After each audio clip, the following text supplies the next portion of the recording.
Drama serial baby बाजी की आखिरी किस्म में आप देखेंगे कि जब बेबी बाजी के तीनों बच्चे बेबी बाजी को छोड़ जाते हैं और वलीद ही बेबी बाजी को अपने साथ रखता है, तो बेबी बाजी वलीद से कहती हैं कि वलीद बेटा, तुमने ही मुझे क्यों अपने पास रखा है, तुम ही सबसे ज्यादा घाटे में रहे हो ना।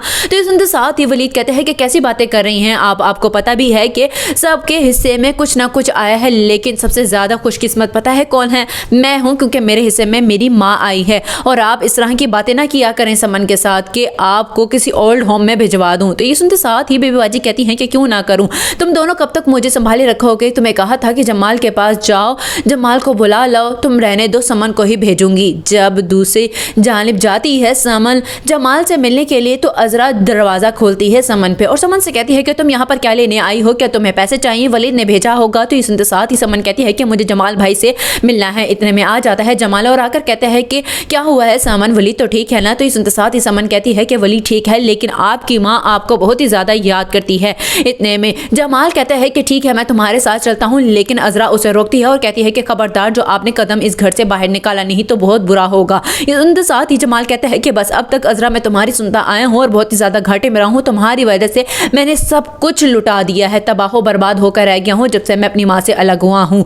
दूसरी जानिब आप देखेंगे कि जब वासिफ फरहत से कहता है कि फरहत, मुझे कभी कभी बहुत ही ज्यादा एहसास होता है कि मैंने बहुत ही ज्यादा गलत किया है अपने रिश्तों को छोड़कर तुम्हारी वजह से। तो इसके साथ ही फरहत कहती है कि मुझे तुम्हारी ये सारी की सारी बातें सुनने का कोई भी शौक नहीं है, मैं जा रही हूँ क्लब, और हाँ, जब मैं आऊँ तो ज़रा बच्चों को भी देख लेना, सही तरह सुला देना खिला पिला के। तो इसके साथ ही वासिफ कहते हैं कि वाह फरहत वाह, तुम तो अजीब ही होती जा रही हो। इतना पैसा आ जाने के बाद तुमने कभी भी मेरी किसी भी चीज़ का ख्याल नहीं रखा है, तुम हो के सारा पैसा अपनी दोस्तों में उजाड़ती रहती हो। तो इसके साथ ही फरहत कहती है तो फिर आप चले क्यों नहीं जाते हैं अपने रिश्तों के पास? तो इसके साथ ही वासिफ कहता है कि जाना ही तो चाहता हूँ, तुमसे कह रहा था कि चलो नसीर भाईजान के पास, काफ़ी दिन हो गए हम वहाँ नहीं गए। दूसरी जानिब जब जाता है वासिफ नसीर के पास, तो वहाँ पर नसीर को बहुत ही ज़्यादा बीमार देखकर कहता है कि अस्मा भाभी, आपने मुझे बताया ही नहीं, और ये क्या हाल बना रखा है आप लोगों ने? तो इसके साथ ही अस्मा कहती है कि बस क्या बताऊं, मैं तो इनकी खिदमतों में ही लगी हुई हूँ, बहुत ही ज़्यादा मुश्किल होता है मेरे लिए।